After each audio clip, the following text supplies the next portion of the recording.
Take control of your mind the way you do your breathing. In through your nose and out through your mouth. Legs crossed, back straight, eyes closed. Feeling the power of you controlling your own breathing.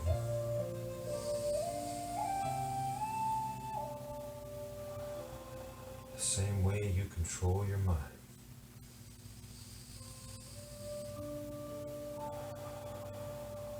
One breath at a time, one thought at a time.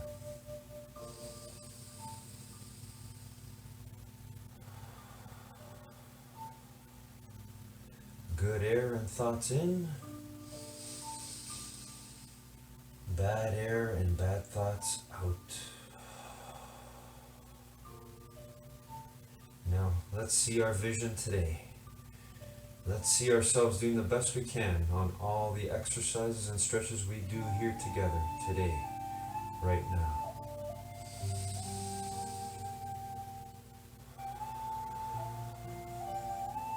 Go into the future right now. See in your mind's eye. See yourself doing the best you can on whatever exercise we do together. See it so clearly that it feels real.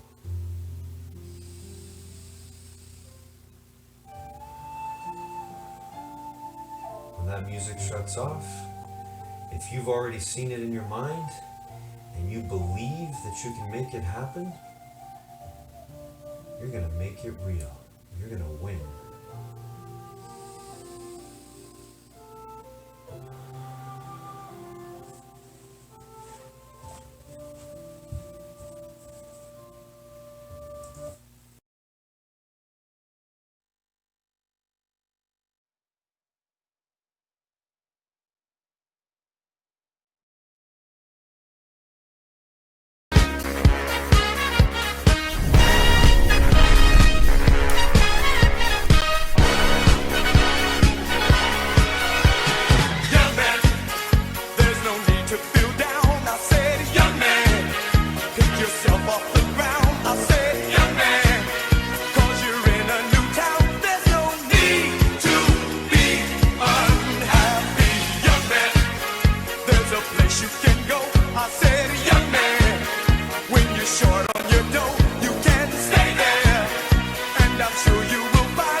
Messi, different side, same result.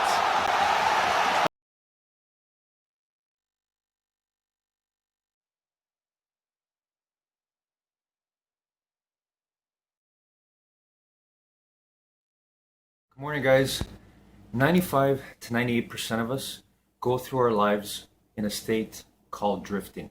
And what drifting is a state of mind, really.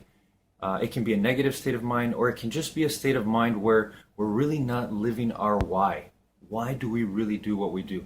So once we are aware of that, and once we acknowledge that we are meant for more than that, we're the only ones in nature that can drift.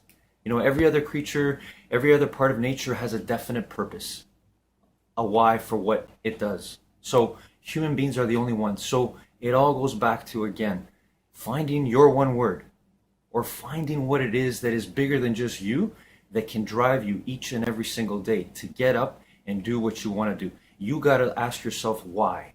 Why do you do what you do? Don't worry about the how. The how can seem insurmountable, but the why, that's your aim, your target. Have a great day, everybody.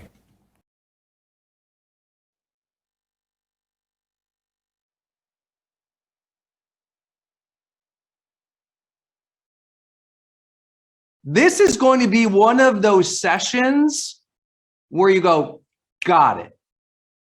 That the reason we do personal development, it's ultimately all about new ways of accessing self-awareness, isn't it? That when we hear new ideas in personal development, maybe just a slight change in how we think about something or how we think about ourselves, life can change. Just one little subtle shift in how we think about a topic, in how we approach something in our life. Those subtle shifts can make a big difference. And this topic today is that. We're talking about setting boundaries. I'm going to talk about how to think about this topic of boundaries. So we're going to be talking about on boundaries all day long.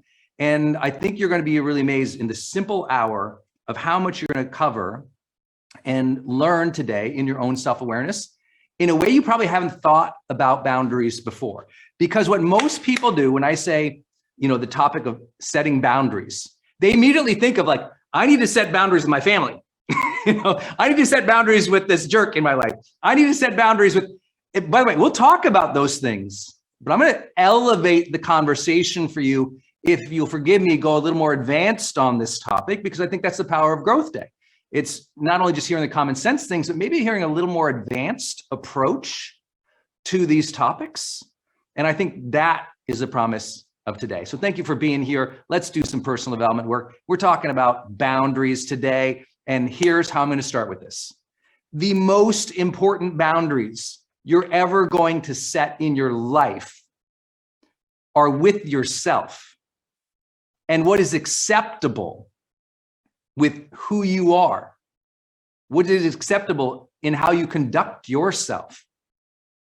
A boundary between the good self and the not so good self. A boundary between the higher level of who you are versus the lower impulses.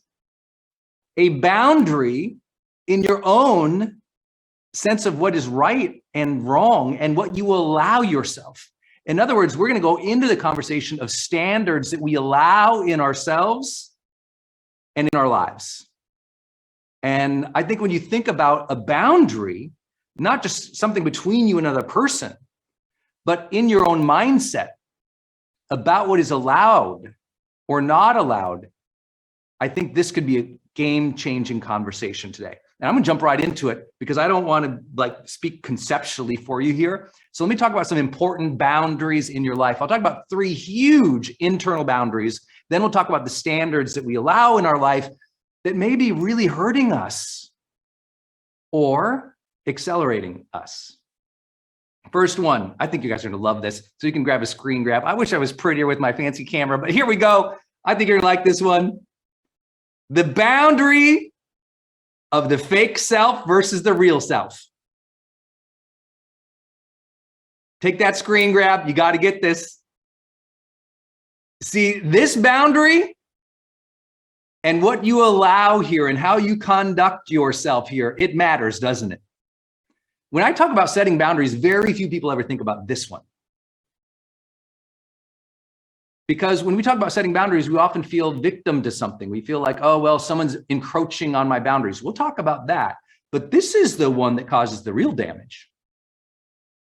when we blur the lines between who we authentically really are and how we are showing up to please or placate others, to minimize ourselves. That's the boundary. How much do you cross this boundary? You want to talk about the quality of your life? How much do you cross this boundary right here? Think about this. How much, how often do you cross this boundary? That can be the game changer in your life today. When you become aware of these two selves that we all have, the authentic, the authentic, the real, the vibrant self versus the face, the facade, the person we try to be for others, it's not really us. When we step outside of ourselves into a persona of somebody else to please others, to fit in, to belong, to get love, this is the ultimate boundary that breaks our own integrity. This is the boundary that makes us miserable. And you have to decide at some point in your personal development that you don't cross this boundary as much anymore. And at someday, not at all. And that is the ultimate work of personal development, isn't it? How easy it is to glide into conformity, to go from who we really are to suddenly acting out of character. I really believe breaking this boundary leads to most of the long-term miseries in our life. Let me say it again. Breaking this boundary leads to most of the long-term miseries in our life. When we aren't honest about our real thoughts, feelings, desires, dreams, hopes, aspirations, and instead we show up just to please others and to fit in, we minimize ourselves. We enlarge the falsehoods in our life. And see, there is this thing of a boundary, right? There's a boundary between true and false, fake and real, authentic and inauthentic. I know we all might use different languages. I'm very aware that this is an international audience. I just think you've got to figure that out and get highly attuned to when that is happening. When people talk about mindfulness, they're often talking about, ooh, look at the flowers over there. Let me notice the sensations in my body. When they talk about mindfulness, they often think of, let me just drink in this moment. But the most critical and important part of mindfulness is to know who you are and who you are being in any given moment. Because I know a lot of people, they can appreciate the flowers all day long, but they're miserable because they're not being themselves. Listen, write this down. Boundaries are all about identity. Boundaries. The most important boundary you will ever set in your life is, who are you? What's in that circle of who you are? And what's outside of that? Who are you? Who are you not? In other words, just bringing back my little picture here, the fake self versus the real self. That's the ultimate boundary. To be mindful of when I cross that. Oh, it's so important. I know a lot of you out there, you're influencers, you're creators, you're leaders, you're caregivers, you know, and you can recognize how often you have to step into a role maybe you don't want to be in. Or maybe you're in a situation where you have to hold back a little of your own truth for decorum. You have to put on a shiny face and not freak out on your child. You have to calm yourself down because you want to scream at somebody. That's self-regulation. That's okay. That's allowed. We have to do those things. What we are talking about is an enduring sense, an enduring recognition or mindfulness of how often we are crossing these boundaries. This is a conversation of frequency, isn't it? because sometimes we have to do a certain behavior that's appropriate. We're going to talk about that later. Right now, I want to shift your whole brain. Oh my God, setting boundaries in my life is all about who am I? Who am I really? And am I showing up as that consistently, with intention, with joy, with flow? That is the thing we are actually talking about, not just boundaries about, what you'll allow on your plate from others. It's about who you are. The more often you break this boundary, the more miserable you are. I really want you to capture that. I know you're kind of like, geez, Brendan, thanks for the personal development today. Can we get some dancing bears and balloons? Make this a little more entertaining, dude. This is a little hard, but this is why you might be miserable. And I don't say that in any judgmental way. I've been there and I've coached thousands of people through this. We got to get you more on this side.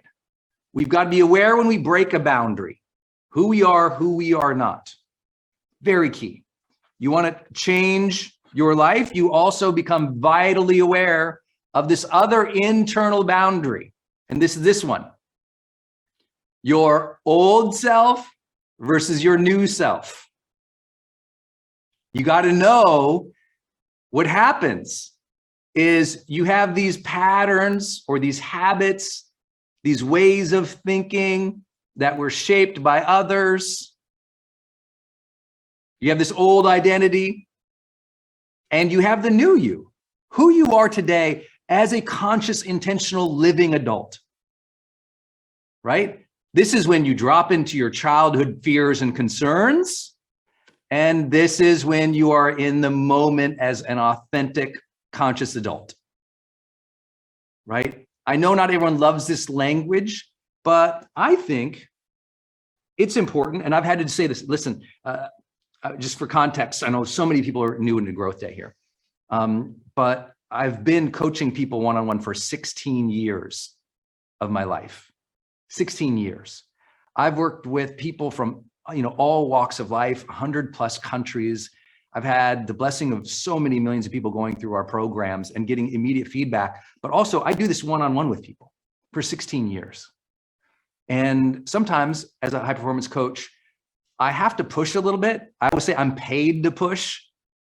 I have to sometimes jar people or help them see themselves or recognize something. And so I know not everyone will like this language that I'll use, but sometimes I'll say with a client directly to them, I say, is that the high school self? Or is that you as a leader? And what I'm helping them recognize is this versus this. There is an old part of you or old set of patterns or habits or beliefs that you have to be aware that might not serve you, and they cannot break the boundary into the now. Who knows what I'm talking about? Anyone? Does this resonate with anyone? I see. Okay, good. You got to know when that boundary is broken. Oh, my high school self just walked up into this room and smacked everybody in the face. You got to know. You got to know when you lose it. You got to know when that childish, smaller, older, less competent, less secure you shows up in the moment, breaks the boundaries of time. The time zone boundary just got broke, right? Time zones are a boundary of time, aren't they? That's what a time zone is. It's a boundary of time. And sometimes we allow that boundary to be broke with old thoughts, old beliefs, old insecurities, old selves that do not belong in this moment. And so I know not everyone likes it when I call you or call a client high school, because that's not really that kind, because I knew a lot of kids in high school who were wise and centered and incredibly remarkable and spontaneous and creative and giving. That wasn't me. Just letting I just want to let you know, people. Okay. So when I say it, what I mean is that childish, dramatic, overly selfish, repugnant, like little high school kid that got all worked up and angry and had no emotional regulation, no connection with intention and vision. So maybe it's not appropriate to say that. I'm trying to give it to you as a metaphor, though. Is there, and that's why I like this language, is there an old you that shows up once in a while and breaks the boundary into the now? If so, when does that happen? Let me share with you one of the most important concepts in setting boundaries is to recognize when that happens. Same thing with this one. When do these breaks happen? What's the pattern there? Is it when you're under pressure? Is it when you're feeling defensive? Is it when someone judges you? Is it when someone doesn't comply? Is it when they insult you? Is it when you fail? Is it when you're feeling discouraged?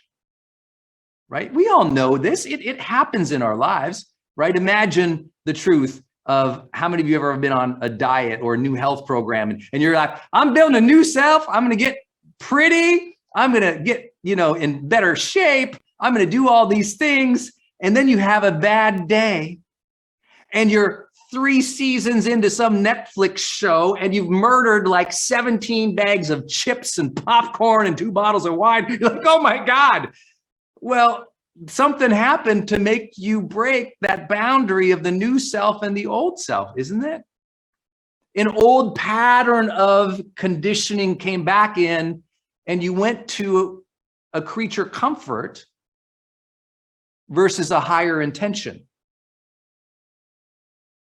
You went to a creature comfort instead of a higher intention. You knocked out that conscious, willing, forward-looking part of you, and you went into coping zone, and you might have went into an old coping zone. I got to know my old coping zones versus my new coping zones. The way I used to cope might not be appropriate in this relationship, in this career, in this role, with this person. Are you guys geeking about this? I love personal development for this conversation. It's a new way of looking at things sometime and go, oh, yeah, man, I never thought about a boundary as something internally that I'm breaking between old self and new self, fake self and real self, and dialing when that happens. This is why I really want to encourage every single one of you. Please, please, please make sure you're going into your Growth Day app and using the journal to capture what's going on in each of your days, to capture your feelings, to capture when you break a boundary, to capture how you wish you would have shown up, led, performed, interacted, or communicated. Your journal is the most important part of Growth Day in my perspective, because the break that you might be getting here, you get that every day when you reflect about yourself and you see, when did that happen? When did I go backwards? When did I break the time zone here of old self, new self? What caused me to cope that old way versus this way? It's in thinking about it that we discover ourselves. It's in self-reflection that we discover our future self. It's in self-reflection that we discover our future self. This is the power of journaling.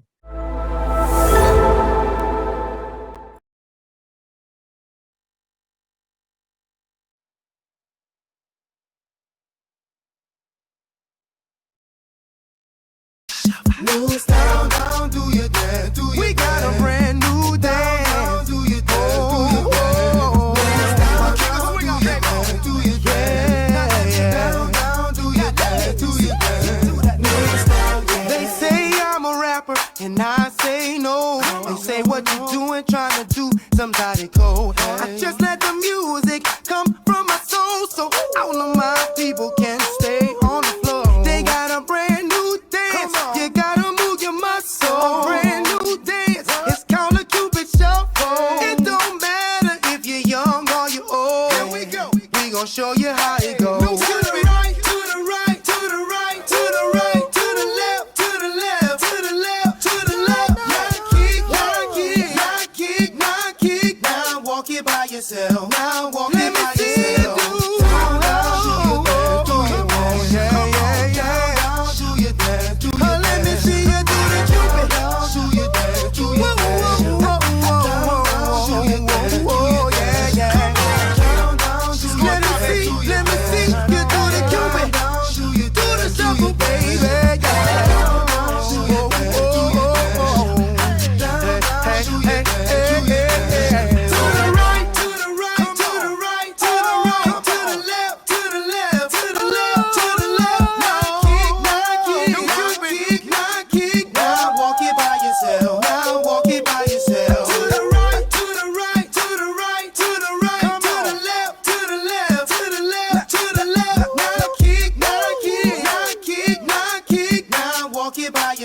Now walk it by yourself.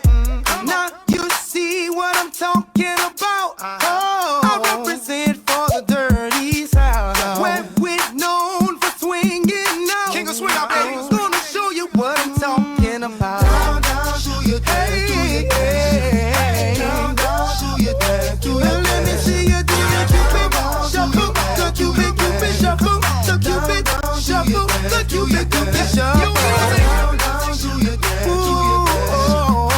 From that boy Cupid, the king of swing out, baby. Here we go.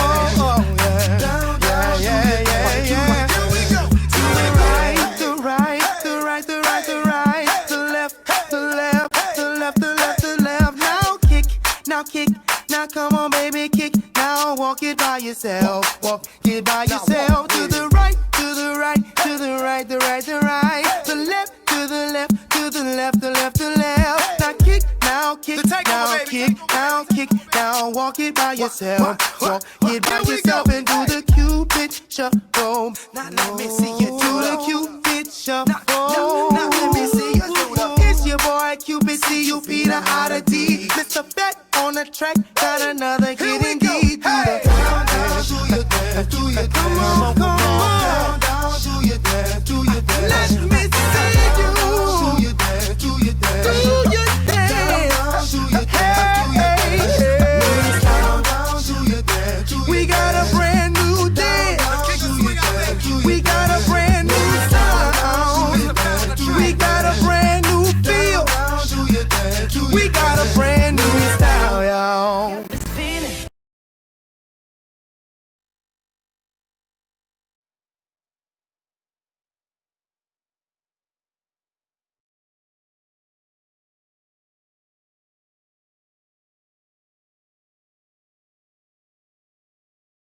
Another Messi goal! Forward thinking here, Messi. He's away from De Silva! Brilliant finish!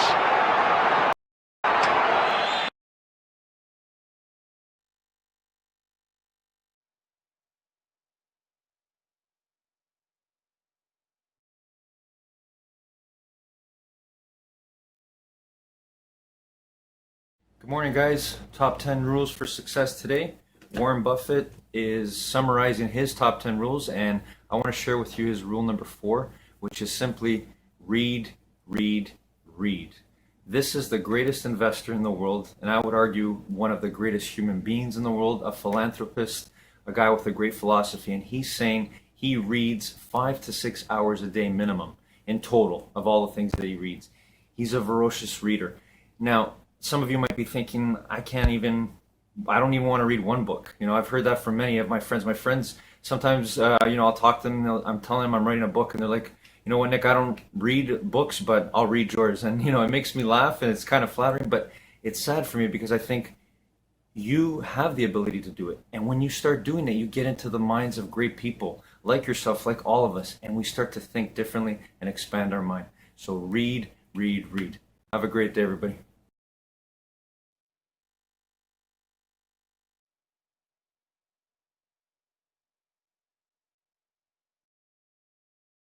You produce the result in your mind first with such vivid, deep, emotional train that your brain can't tell the difference between something you vividly imagine, something you actually have experienced. In fact, we want to do something just for 2 seconds since you've been sitting there so long. Stand up just for a minute, if you would, just for a second. Stretch your body out just for a second. And put your feet together like so they're touching, all right? Touching together. No, not apart, touching. And then just slowly bring up your right index finger straight in front of you. And when I say now, don't do it till I say now. I want you to turn clockwise comfortably and just notice where you normally naturally relax. Go ahead. Turn clockwise, notice where you stop. Come back around. Take your finger out of your neighbor's ear. Close your eyes. Now, every one of you knows the power of visualization. And some of you would say, I don't visualize. But if I said, what color is my shirt? You would say, black. How do you know? You go, I saw it. Well, some of you slow down the image and actually see the shirt. Most of you don't. Your just brain asks, it sees the picture in micro speed, and all of a sudden, bam, you know the answer. So some of you don't slow it down, but you still visualize. So just for a moment, I want you to imagine, stay standing with your feet together, imagine your fingers coming up again. Don't actually do it, but imagine it vividly, like you're seeing and feeling that finger come up, and see until you'll start turning twice as far this time, and it's effortless. And then in your mind, do it again. See and feel the finger coming up, and see and feel, just imagine it going 3 times as far this time. And it's fun, and you enjoy it, and you expect to go further. When you're a little kid, you'd say, measure me. You'd go, I measured you last week, son. Measure me again, right? Now bring the finger up in your mind one more time, and this time feet stay straight, and this time imagine going all the way around like an owl. You go all the way around to the front, okay? And it's fun, and it's easy, and every time you expect to go further. Now open your eyes, and bring your finger out, and now turn as far as you can comfortably, and let's see where you go this time. Ooh, what was that moaning doing there? How many of you went significantly further this time? Say aye. How many went at least 25% further? Say aye. Then grab a seat and just answer this question if you would for me. And that is, could you have turned that far the first time? Of course. Why didn't you? Because even though you're unaware of it, you even have beliefs about how far you can turn. A belief is a poor substitute for an experience. You can tell me what you think about China, but if you haven't gone there and have no experience, you're just telling me your belief. And beliefs can be changed very quickly. Give yourself an experience that's so vivid over and over again, and all of a sudden the certainty will be there. When the certainty's there, you come up with the answer. Without the certainty, it won't happen.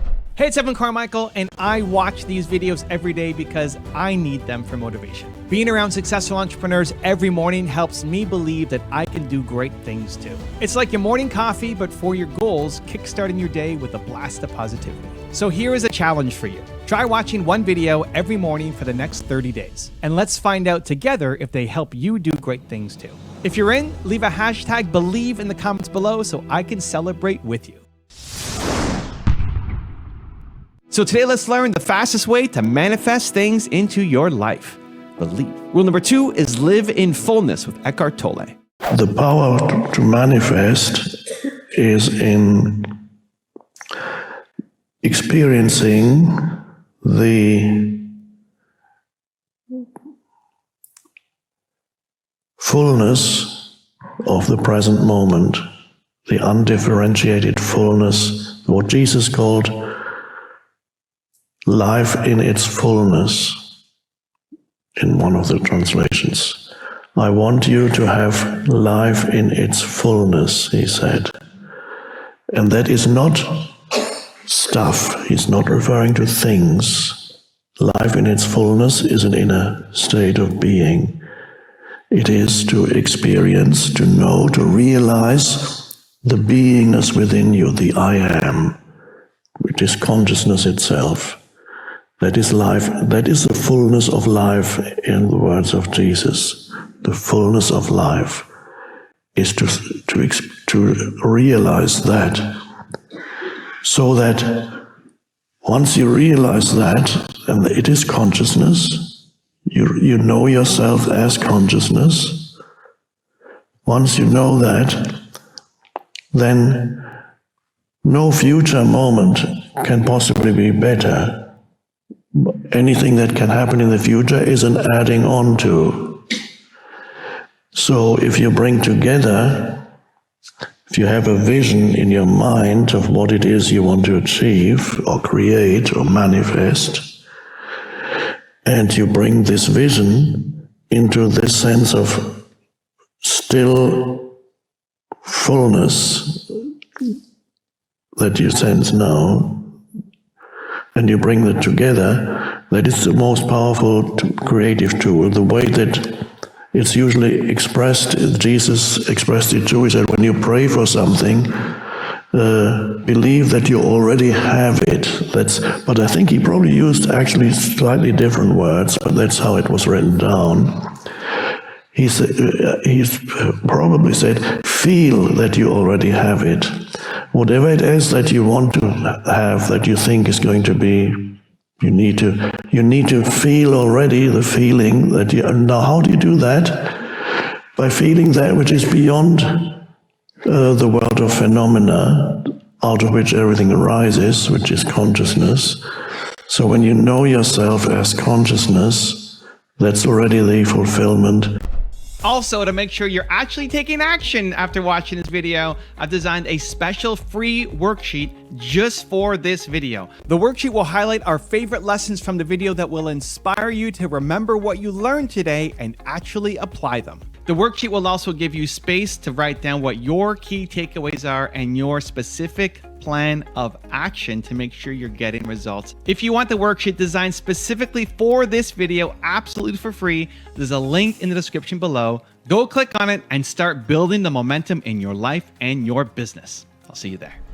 Rule number 3 is break the programming with Joe Dispenza. The brain is a record of the past. The brain is a reflection of everything in your environment that's known to you.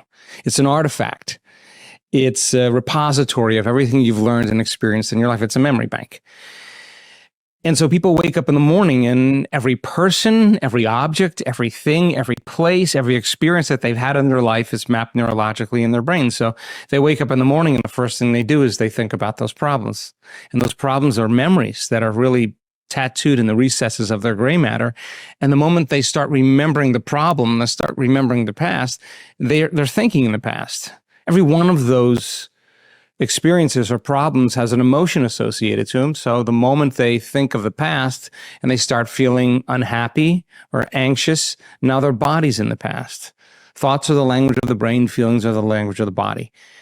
Thought and feeling, an image and an emotion, a stimulus and response, and you're conditioning the body emotionally into the familiar past. And the body's so objective, as I said, doesn't know the difference between the real life experience and the one that you're imagining. The body's actually believing it's living in the environment where that problem is actually existing in the present moment.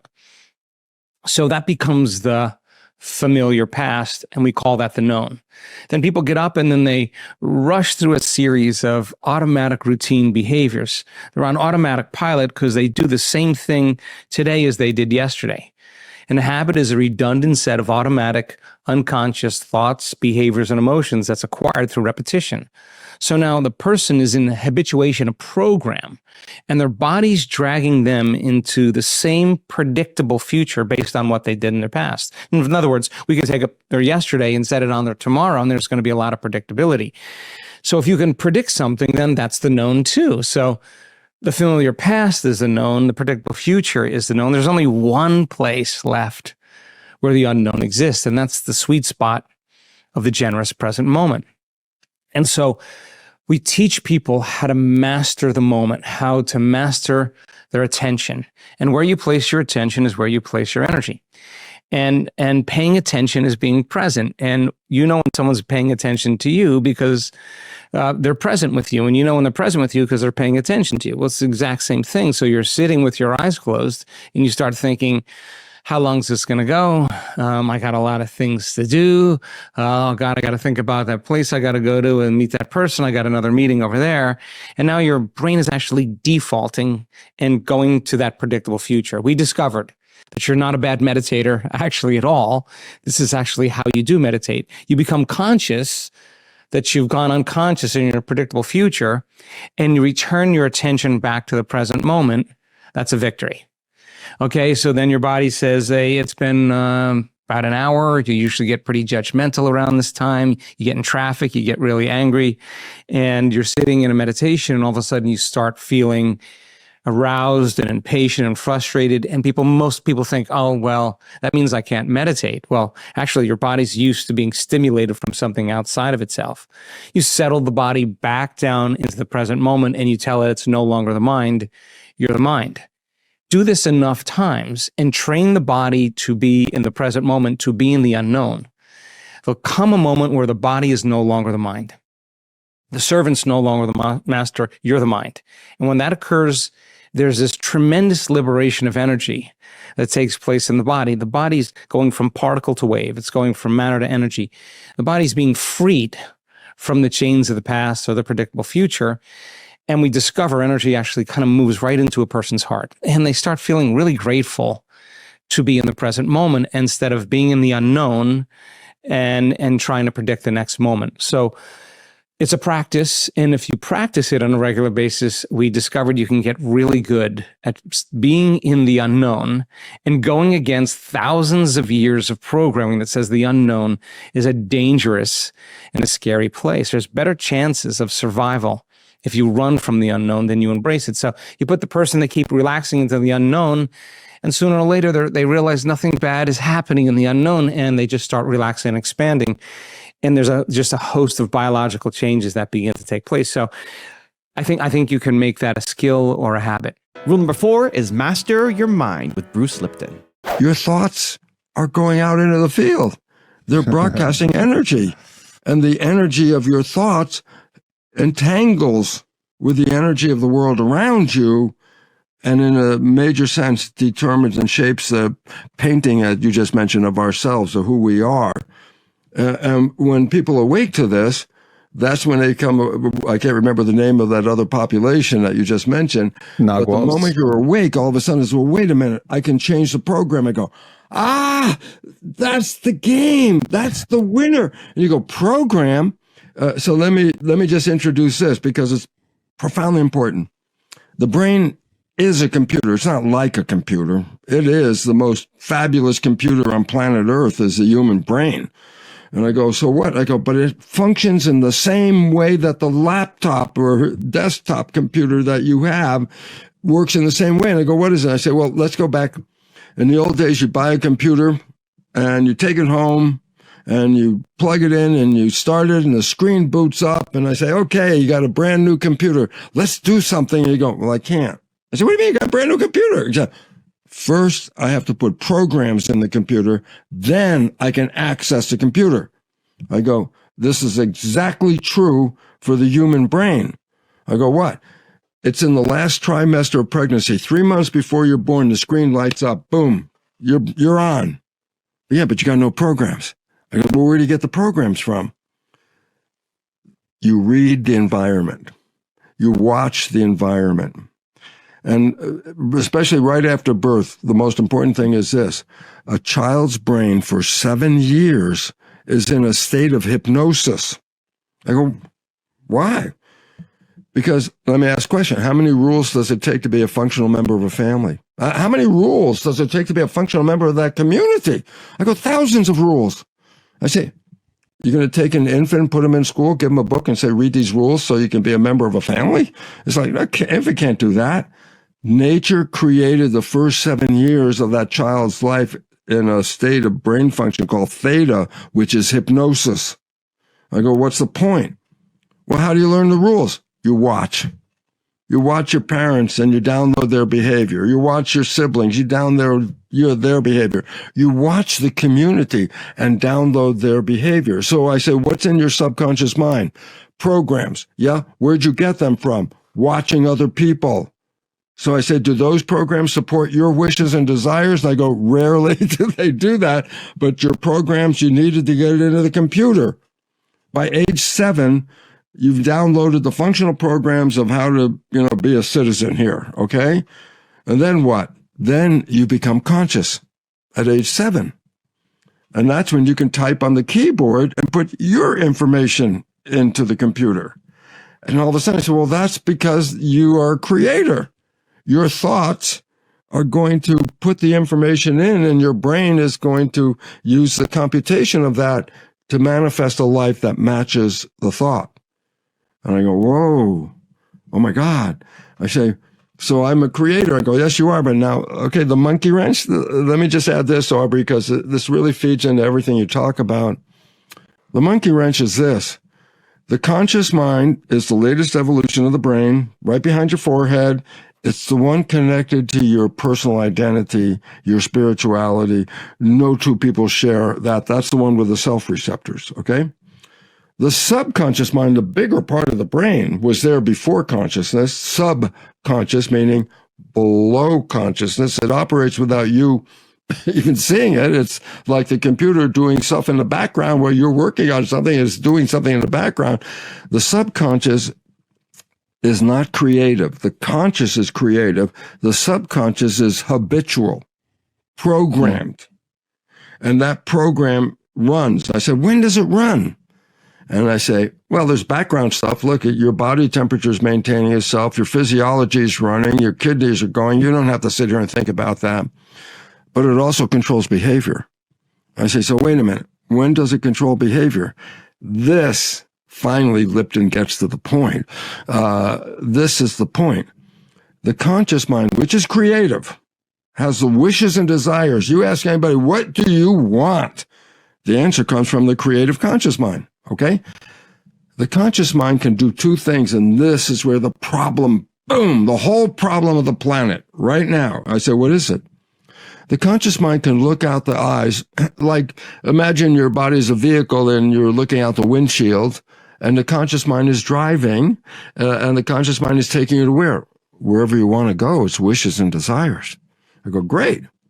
But then I said, what else can the conscious mind do? And this is the problem. I said, what is it? It can think. I go, so where's the problem? Thinking is not looking out. Thinking is looking in. So the moment you are thinking, your conscious mind is not paying attention to the outer world. The moment you are thinking, you're inside and say, yeah, but what if you're driving the car and you start thinking? I go, this is the cool part. This is when you start thinking, the subconscious is autopilot. You train to drive the car, so the subconscious got a program to drive the car, play a music instrument, ride a bike, walk down the street, do your job. Habits become programs. You don't have to think about them. So I go, so what's the point? How much time does the average person spend thinking? 95% of the day. I go, but what does that translate to? 5% of the day you're paying attention to the world and creating by looking out your windshield where I want to go, what I want. This is what my life, I want that 5%. 95% of the day when your conscious mind is thinking, subconscious programs are autopilot. They step in, take over. I go, so you don't see them. What do you mean I don't see these behaviors? Because you're not paying attention, you're looking inside. So whatever behavior your program is, you are playing it and you're the only one who can't see the damn program. Everybody else does. Hi, I'm Bruce Lipton, author of the best-selling books, The Biology of Belief, Spontaneous Evolution, and The Honeymoon Effect. I'm here to thank Evan Carmichael for featuring me on his YouTube channel, and I want to let you know that Evan is giving away links where you can watch the first episodes of my special Gaia series entitled Inner Evolution for free. Evan is making this offer to thank you for watching this video. You will find the links in the description section below. Thank you. And rule number 5, the last one before some very special bonus clips, is be passionate with Lewis Howes. Energy is everything when you're thinking about a law of attraction. And you need to be coming from a positive, grateful, abundant feeling in order to start creating more of that. You can't come from a feeling of lack, of scarcity, of not enough, of I don't love myself. If you don't love yourself, you're saying to the world, to the universe, to other people, why would I work with you? Why do I want to connect with you? Why do I want to be in love with you if you don't love yourself? So you got to start shifting that way of thinking, the way of feeling, the way of being in order to really show up energetically around other people. One of my early mentors told me, the world makes room for passionate people. Think about it. If you are slunched over every single day like this, lacking confidence, stressed, anxious, depressed, and you're unable to get out of your own way because you're constantly thinking about how much you don't love yourself. I've been there. I know this feeling. If you're in that state, people aren't attracted to that. They're attracted to someone who is humble yet confident at the same time in their abilities. Someone who cares and can look other people in the eye. Someone who's got a big heart and opens up and is willing to receive information. Not someone who's slouched over and has, a middle finger up to the world. They want people who are open, who are willing, who are down to try things, who are passionate, at least passionate about the thing they care about. And when you show you are passionate about something, People are attracted to energy that is passionate, that is grateful, that is fun, that is loving, that is expressive, that is creative, that is expansive. They're not attracted to people who are closed off and guarded. That is not attractive. That is not sexy in any part of life, in relationship, health, business. You're not going to attract people from that place.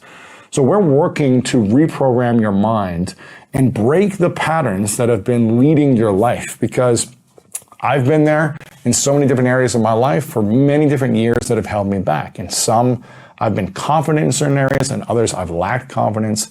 And this is a process, and this is a journey, and it's not going to happen overnight.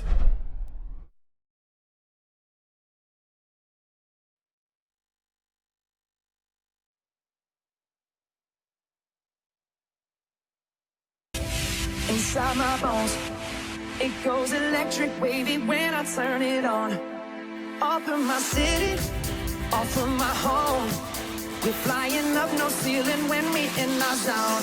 I got that sunshine in my pocket, got that good soul in my feet. I feel that hot blood in my body when it drops. Ooh, I can't take my eyes off it, moving so phenomenally. The more like the way we rock it, so don't stop. And under the lights, and everything goes. Nowhere to hide when I'm getting you close. When we move, well, you already know. So just imagine. And see but you when you dance, dance, dance. Feel the good creeping up on you. So just dance, dance, dance. Come on. All those things I shouldn't do, but you dance, dance, dance. And ain't nobody leaving soon, so keep dancing. So just dance, dance, dance. So just dance, dance, dance. Come on. Dance, dance, dance.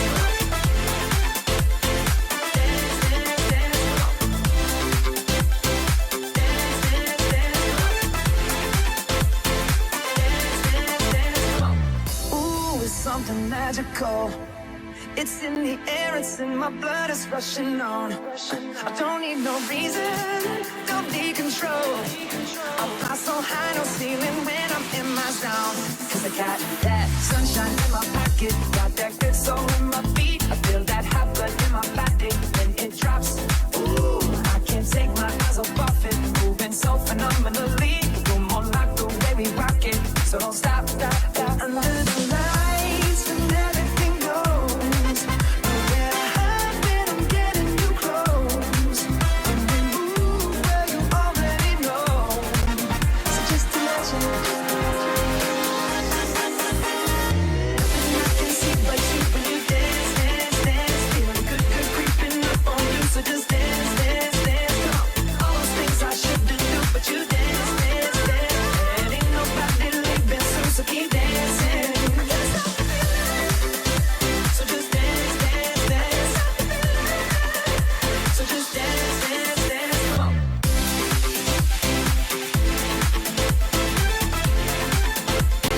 Dance, dance, dance. Come on.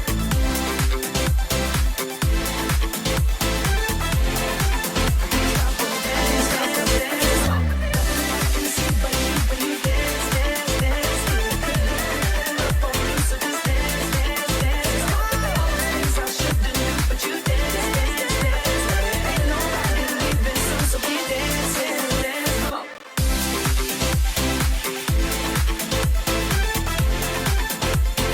Dance, dance, dance. Come on.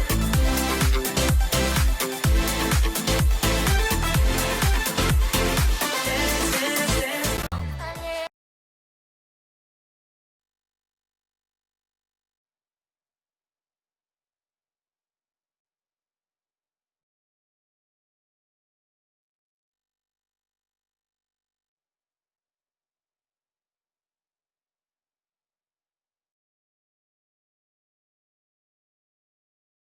On the verge of his 60th goal of the season? You bet.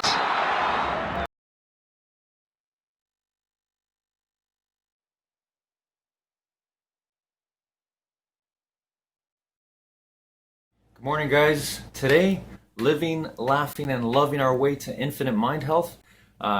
I was laughing yesterday. I got to tell you, when I've started this journey in the new year of going on here and writing my book, trying to really help as many people as possible, I've had nothing but great comments, positive things, and it's just driven me more and more each day. It's allowed me to build my confidence and be where I am. But I got to be honest with you, there's been a couple of comments that weren't positive, they were negative, and a couple of them actually really made me laugh. And I thought, well, if we are going to go on this path to infinite mind wealth, which is that path of not letting anything bother us and nothing can take away our happiness, we got to be able to laugh. So, and not only laugh, just be empathetic towards the fact that there's other human beings out there that are still trying to find the positive in things. And that's the aim. So I wanted to share that with you. I was laughing at myself yesterday. I'm still laughing at myself, and I'm still going. Have a great day, everybody.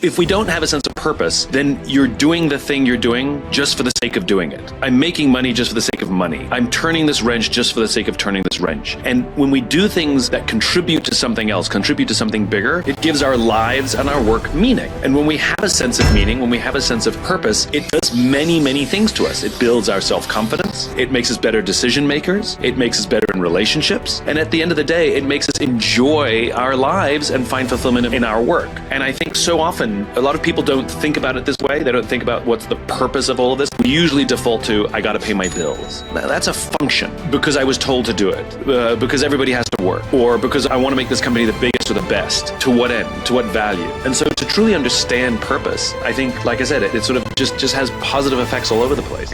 Need motivation? Watch a top 10 with the Believe Nation. Hey, it's Evan Carmichael, and I make these videos because in my first business, I quit on my business partner. I struggled to keep going. I was making $300 a month and felt like a complete failure.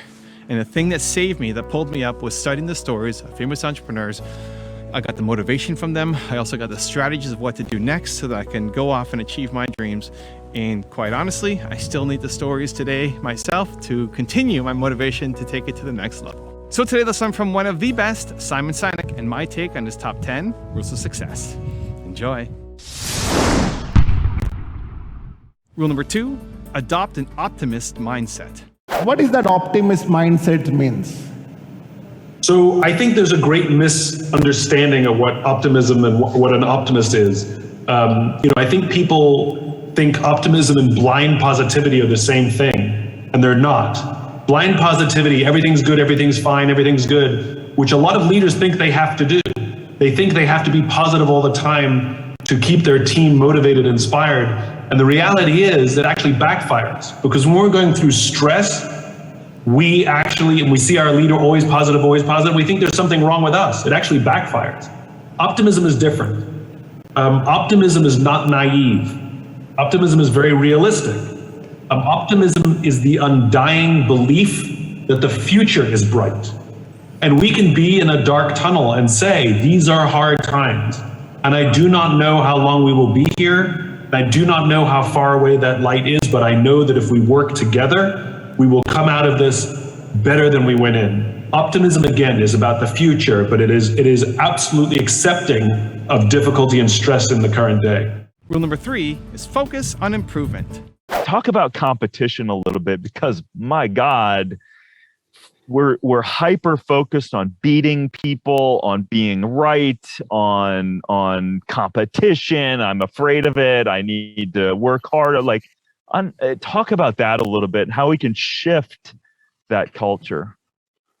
So my life and my work has been very much influenced by a philosopher named Dr. James Carse, who in the mid-1980s defined these two types of games: finite games and infinite games. A finite game is defined as known players, fixed rules, and an agreed upon objective. Football, baseball. If there's a winner, necessarily there have to be losers. And there's always a beginning, a middle, and end to a finite game. Then you have infinite games. Infinite games are defined as known and unknown players, which means you don't necessarily know who all the other players are, and new players can join at any time. The rules are changeable, which means every player can play however they want. And the objective is to perpetuate the game, to stay in the game as long as possible. So we're players in infinite games every day of our lives, whether we know it or not. You can't win education. You can come in first for the finite amount of time you're at school, where we agree upon the time frames, the school year, and the metrics, grades. But nobody wins education, nobody wins learning, nobody wins healthcare, nobody wins global politics, and nobody wins business. But when you hear the language of so many people, they talk about being number one, being the best, and beating their competition. Based on what? Based upon what agreed upon objectives, metrics, or timeframes? And this is a problem, because when we play with a finite mindset in an infinite game, and we play to win in a game that has no finish line, there are some very predictable and consistent outcomes. The big ones are the decline of trust, the decline of cooperation, the decline of innovation. And when people become obsessed with beating their competitors in a game where there is actually no winner, right? There's no winning career. You can get a promotion, sure, but there's no winning career, and there's no winning in business. And so beating your competition is actually based on what? Based on revenues, profit? Based on what? 1 year, 5 years, 10 years, the lifespan of the company? Like what? It's all nonsense. It's all made up. And so we spend so much time reacting to what another player has done rather than focusing on how we can improve. And so one of the things that I've learned is to completely eliminate this idea of having competitors, which is I have no competitors in my space, none.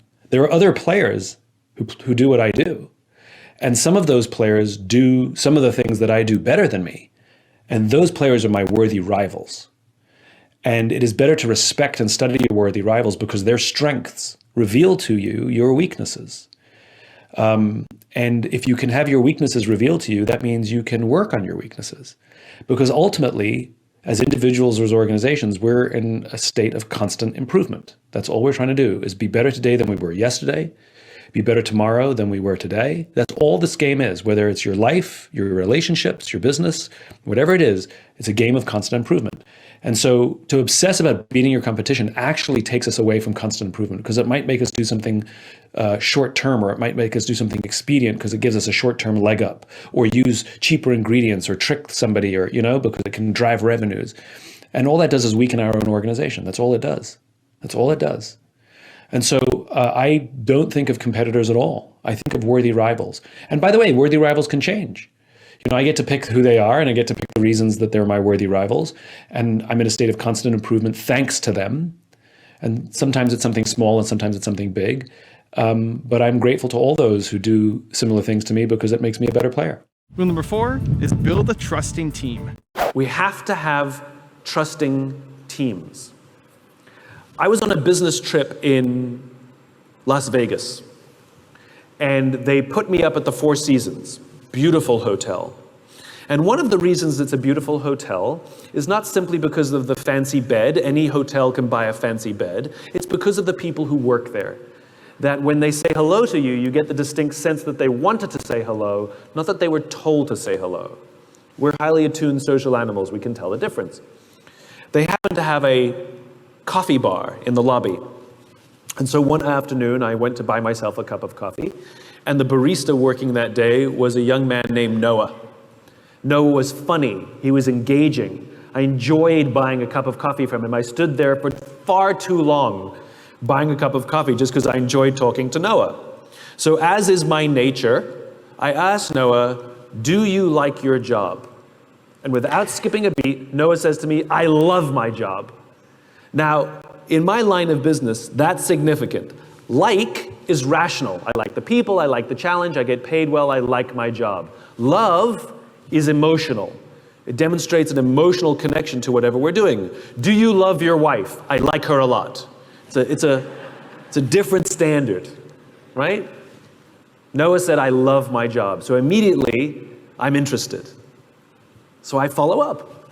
I said to Noah, "Tell me specifically what the Four Seasons is doing that you would say to me, you love your job." And again, without skipping a beat, Noah said that throughout the day, managers will walk past him and ask him how he's doing. Ask him if there's anything that he needs to do his job better. Not just his manager, any manager. And then he said, "I also work for a different hotel. And there, the managers walk past me and catch me if I'm doing something wrong. There, they're always overbearing and trying to make sure that I make my numbers. He says, there, I just like to get through the day, keep my head below the radar, and just collect my paycheck. He said, only at the Four Seasons do I feel I can be myself. This is the exact same human being, and yet the level of performance will be completely different, not because of him, but because of the leadership environment in which he's working. I get this question all the time. Simon, how do we get the most out of our people? They're not a towel that we wring them to see how much we can get out of them. The question is flawed. The correct question is, what environment do I have to create? What do I have to do to help my people work at their natural best? That's called leadership. And when we can create a trusting team, teams in which people feel trusted and trusting, what will happen is it makes them feel safe enough to raise their hand and say, I made a mistake, or I'm having trouble at home and it's affecting my work, or you've promoted me to a position that I don't know what I'm doing and I need more training, or I need help, or I'm scared. If we do not have trusting teams, what we have is a group of people who show up to work every single day, lying, hiding, and faking. They hide all of the mistakes for fear of getting in trouble. They won't admit that they don't know what they're doing for fear that they'll be humiliated. They're certainly not going to say that they're scared or that they need help for fear that it will somehow reduce their value inside the organization. And eventually, things will compound and break. Also, to make sure you're actually taking action after watching this video, I've designed a special free worksheet just for this video. The worksheet will highlight all of the lessons learned in this video, as well as pull out our 3 favorite learnings and quotes that will inspire you to actually do something. The worksheet will also give you space to write down what your key takeaways are and your specific plan of action to make sure you're getting results. If you want the worksheet designed specifically for this video, absolutely for free, there's a link in the description below. Go click on it and start building the momentum in your life and your business. I'll see you there. Rule number 5 is be a risk taker.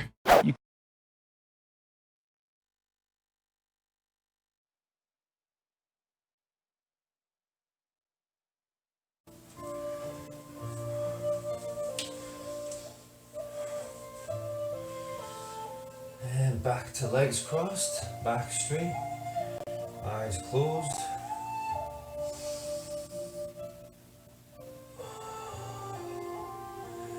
Feeling the power of you regaining control of your breathing. No matter how fast your breathing became, your heart started pumping faster, started automatically going faster.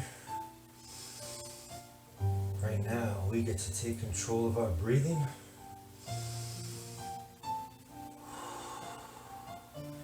To keep our back straight, our eyes closed, and our legs crossed.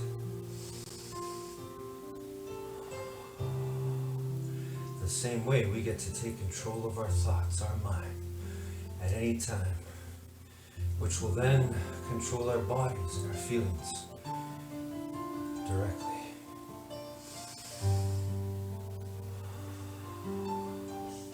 That's how powerful you are. But you have to believe 100% in this power, this infinitely intelligent being within you and all of us. You got to believe with all your heart and soul that you can do something.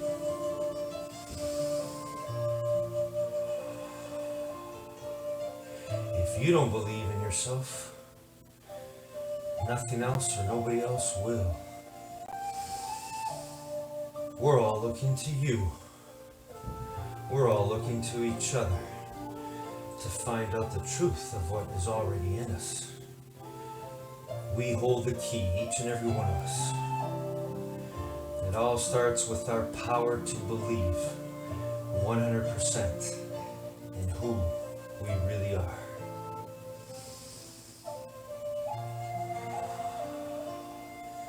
That's the greatest determination you can make.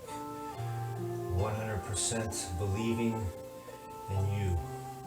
no matter what, no matter how many mistakes, how many so-called failures, losses, pain, suffering you've experienced, you get to learn from all of it. You get to realize the truth, that there is no such thing as failure. There is only fuel from our mistakes and our losses, which gets transformed, gets used to create our determination.